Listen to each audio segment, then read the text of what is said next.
ሰላም የምወዳችሁ ኢትዮጵያውያንና ኤርትራውያን እንደምናችሁ። እግዚአብሔር ይመስገን ደህና ነኝ። ዛሬ የመጣሁት የብዙዎችን ጥያቄ በተመለከተ ለማዲያት ነው።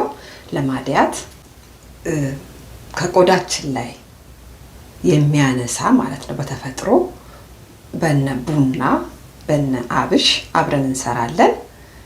እውነቱን ለመናገር ማዲያት ከውስጥም ከውጭም ስለሆነ በሁለት ነገሮች ነው የምንንከባከበው።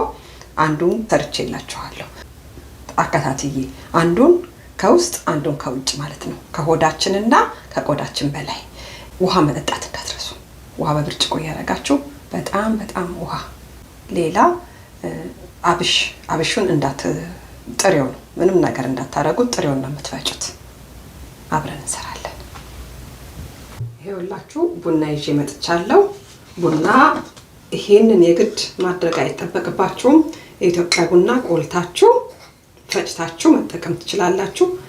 አንድ ማንኪያ ይታያችኋል ብዬ አስባለሁ። የሻይ ማንኪያ አንድ ቡና። በዚህ ላይ የምንጨምረው አብሽ ነው። አብሽ ይሄ እቃው አይደለም፣ ፈጭቼ ስለማስቀምጥ ነው እኔ እንደዚህ አይነት እቃዎች ላይ። ከሱ ከቡናው እኩል አብሽና ቡናውን እኩል ነው የምታደርጉት። አንድ ማንኪያ፣ በጣም ሙልት ያለ ሳይሆን ከአንድ ማንኪያ ትንሽ ጎደል ያለ ለአንድ ሰው የሚበቃ ማለት ነው። እዛ ላይ ኦሊቭ ኦይል እንጨምራለን። ኦሊቭ ኦይል አንድ ማንኪያ የምታክል በቃ። ሌላ ማር ኦርጋኒክ ብታገኙ፣ ኢትዮጵያ ያላችሁ ሰዎች ታገኛላችሁ።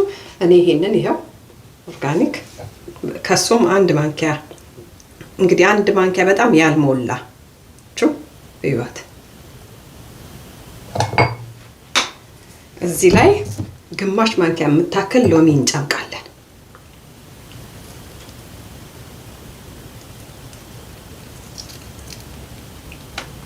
ይሄው ግማሽ ማንኪያ የምታክል ሎሚ ጨምቀን እናደርጋለን። ይሄንን አንድ ላይ በደንብ ትለውስታላችሁ። ከአሁን በፊትም ሰርቼዋለሁ ይሄንን ትሪትመንት፣ ግን ብዙዎች ስለቆየ አላገኘነውም የቱ ጋር ነው እያላችሁ ስለጠየቃችሁኝ የግዴታ መስራት ስላለብኝ ነው አሁን የሰራሁት። ይሄ በደንብ እንለውሰዋለን። ፊቴ ላይ ደግሞ ስቀባ አብረን እናያለን። አብራችሁኝ ቆዩ። ይሄውና በደንብ መለወሱን እንዳትረሱ እሺ። ስትቀቡ ደግሞ ያው አብሽ ሽርክት ነገር ስለሆነ በተለይ ማዲያት ያለባችሁ ሰዎች ቆዳችሁ በጣም ሴንሲቲቭ ስለሆነ ግንባራችሁም ላይ ሊሆን ይችላል፣ አፍንጫችሁም ላይ ሊሆን ይችላል፣ ጉንጫችሁም ላይ ሊሆን ይችላል። በጣም ቀስ እያላችሁ ቆዳችሁን እንዳትጫኑት፣ እንደዚህ ቀስ ብላችሁ እሺ። ልክ ሕፃን ልጅ እንደምትቀቡት እንዳትጫኑ ቆዳችሁን።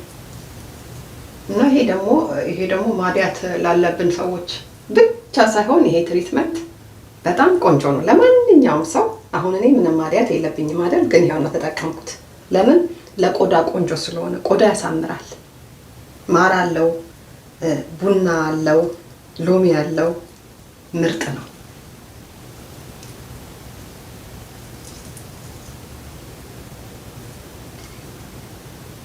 እኔ ራሴ ስቀባ አሁን ቆዳዬን በጣም ቀስ እያልኩ ልክ እንደ ማዲያት ያለባቸው ሴንሲቲቭ የሆነ ቆዳቸው ስስ የሆኑ ልክ እነሱን የምቀባ ነው የመሰለኝ። በጣም ቀስ እያልኩ ነው የምነካው ቆዳዬን። እናንተም ታዲያ አደራ ቀስ እያላችሁ እሺ።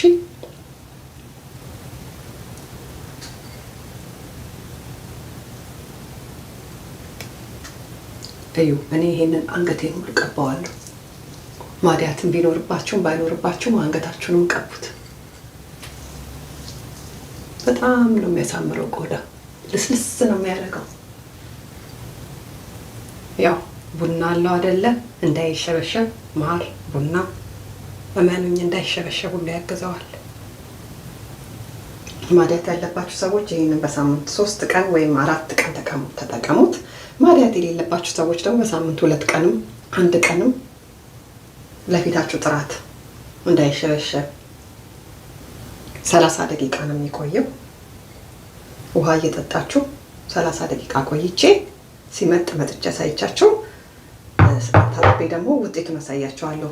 ውጤቱ በአንድ ቀን አይደለም ለማድያት እመኑኝ። ማድያት በተፈጥሮ እንክብካቤ ቶሎ አይጠፋም። የምትጠጡትንም ሰርቻለሁኝ። አብራችሁ እየተጠቀማችሁ ከሆነ ግን ቶሎ ያፋጥነዋል እንዲጠፋ እና በጣም በጣም አደራ ነው የምለው። ከጀመራችሁት አንዴ እንዳታቋርጡት፣ በትዕግስት ተጠቀሙት። እሺ ይሄውና 30 ደቂቃ በጣም በደንብ ምጥጥ አድርጎታል። አሁን ይሄንን እኔ መጀመሪያ በትንሽ ለባለ ውሃ ታጠብና ከዛ በሳሙናና በቀዝቃዛ ውሃ በደንብ አድርጌ ቡና ስላለበት 2 ጊዜ በደንብ አድርጌ ጽድት አድርጌ ታጥቤ መጥቼ ለውጡን አሳያችኋለሁ። በእኔ ላይ ማድያት ስለሌለብኝ ዛሬ ብዙ ለውጥ አታዩም፣ ምክንያቱም ማድያት የለብኝም። ግን ጽድት ነው የሚያደርገው፣ ቆዳችን እንዳይሸበሸብም አት ዘ ሴም ታይም ስለሚያግዝ ለማንኛውም ሰው ይሄ ትሪትመንት ጥሩ ነው። ማድያት ላለበት ብቻ ሳይሆን ለማንኛውም ሰው ቆንጆ ነው። ታጥቤ ውጤቱን ደግሞ አሳያችኋለሁ። አብራችሁን ቆዩ። ታጥቤ መጣሁ። እኔ 2 ጊዜ ነው በሳሙና የታጠብኩት፣ ምክንያቱም ቡና ስላለው እና በጣም ፊቴ ልስልስ ብሏል። እኔ ወድጀዋለሁ። በጣም ቆንጆ ነው። ማድያትም ባይኖራችሁ ተጠቀሙበት። በሳምንት 1 ቀን ፊታችን ቆዳችንን እንዳይሸበሸብ በጣም ያግዘዋል። ማድያት ያለባችሁ ሰዎች እዚህ ጋር እንደዚህ ከታጠባችሁ በኋላ ሰንስክሪን ብቻ እሺ። የፈለገ ኦሊቭ ኦይል፣ ቆዳው ደረቅ ያልሆነ ሰው ባይዘዌይ እዚህ ጋር አንድ ነገር የምነግራችሁ ኦሊቭ ኦይል ቆዳው ደረቅ ለሆነ ሰው ጥሩ አይደለም፣ የባሰ ያደርቀዋል። እና ቆዳችሁ ደረቅ ከሆነ የባሰ ድርቅ እንዳያደርገው ኦሊቭ ኦይል አትጠቀሙ። ምንድነው የምትጠቀሙት እናንተ? አልመንድ ወይም ደግሞ ኮኮስ። እኔ አሁን በዚህ ላይ ለማድያት ላለባችሁ ሰዎች ስለሆነ እዚህ ጋር እያሳየው ያለሁት ለእናንተ የሰንስክሪን በቃ የእናንተ ቆዳ ነግሬያችኋለሁ በጣም ሴንሲቲቭ ነው። ይህንን ትሪትመንት እያደረጋችሁ ምናልባት የቆዳ ዶክተር ያዘዘላችሁ ቅባት ሊኖር ይችላል። እሱንም አትጠቀሙት። እስቲ ለጊዜው አቆሙት። እሱ ይሄንን ማሳሳት እንጂ ሌላ ምንም አይጠቅማችሁም።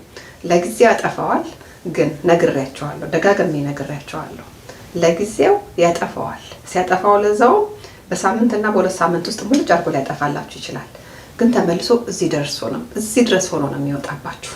ያንን አትፈልጉትም እናንተ የምትፈልጉት ለዘላለም እንዲጠፋላችሁ ነው። ለዘላለም እንዲጠፋላችሁ በትዕግስት የተፈጥሮ ነገር እንደ ኬሚካል ኦቨርናይት ቼንጅ የለም። ታግዛችሁ እየተጠቀማችሁ የሚጠጣውን እየተጠቀማችሁ በሂደት ቀስ ቀስ እያለ ሙልጭ ብሎ ነው የሚጠፋው። እመኑኝ እንደሚጠፋ እርግጠኛ ነኝ። ሌሎቻችሁም ደግሞ ይሄ 2 አይነት ከለር ያላችሁ ሰዎች ተጠቀሙት። ቆዳችሁ 2 አይነት የሆነ ሰዎች ተጠቀሙት። ኢቭን ለማድረግ ማለት ነው፣ 1 አይነት ከለር ለማድረግ እሺ። እና ወዳችኋለሁኝ ሁላችሁንም። ሰብስክራይብ እንዳትረሱ። አመሰግናለሁ። ደህና ሁኑ።